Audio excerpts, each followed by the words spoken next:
4 citoyens américains, dont un ressortissant congolais, sont poursuivis aux États-Unis pour leur implication dans une tentative de coup d'État en République démocratique du Congo. Cette opération avortée, dirigée en mai 2024 contre les autorités congolaises, fait aujourd'hui l'objet d'une enquête fédérale d'envergure, menée en coordination avec les bureaux du FBI à Salt Lake City, New York et Nairobi. Restez sur cette vidéo si vous voulez tout savoir sur le sort de Marcel Malanga et ses co-accusés dans le dossier du coup d'État manqué du 19 mai 2024 en RDC. Mesdames et messieurs, bienvenue sur Mongongo Concept. Une plainte déposée le mardi 9 avril aux États-Unis a relancé l'affaire qui secoue les relations entre Kinshasa et Washington. 4 ressortissants américains sont désormais poursuivis par la justice fédérale pour leur implication présumée dans une tentative de coup d'État en République démocratique du Congo. Marcel Malanga, fils de Christian Malanga, chef autoproclamé de l'opération, Tyler Thompson, Benjamin Allemand-Paulin, ainsi que Joseph Peter Mosser, ont tous été placés sous le coup d'une enquête fédérale dans le district de l'Utah.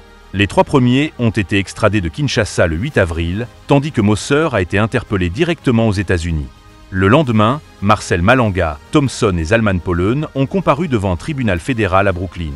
Mosser, pour sa part, devait se présenter dès le 10 avril à la barre du tribunal de Salt Lake City, où il réside. L'ensemble du groupe sera ensuite réuni dans le même district pour la suite de la procédure judiciaire. Les charges retenues sont lourdes. Le département américain de la justice évoque une opération militaire armée orchestrée en mai 2024 contre les plus hautes autorités de la RDC.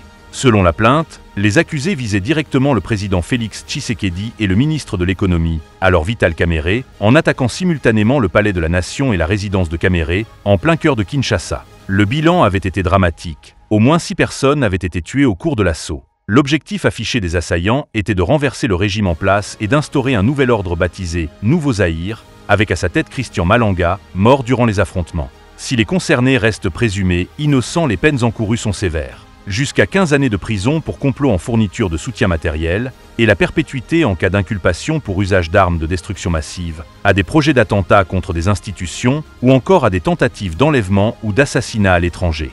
Le FBI mène actuellement l'enquête, principalement depuis Salt Lake City, avec le soutien de ses antennes à New York et de son bureau régional basé à Nairobi, qui supervise les affaires liées à la RDC.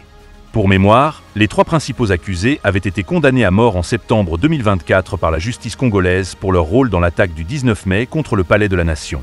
Ils ont été graciés par le président Félix Tshisekedi à la commutation de peine avant d'être extradés dans leur pays d'appartenance le 8 avril 2025.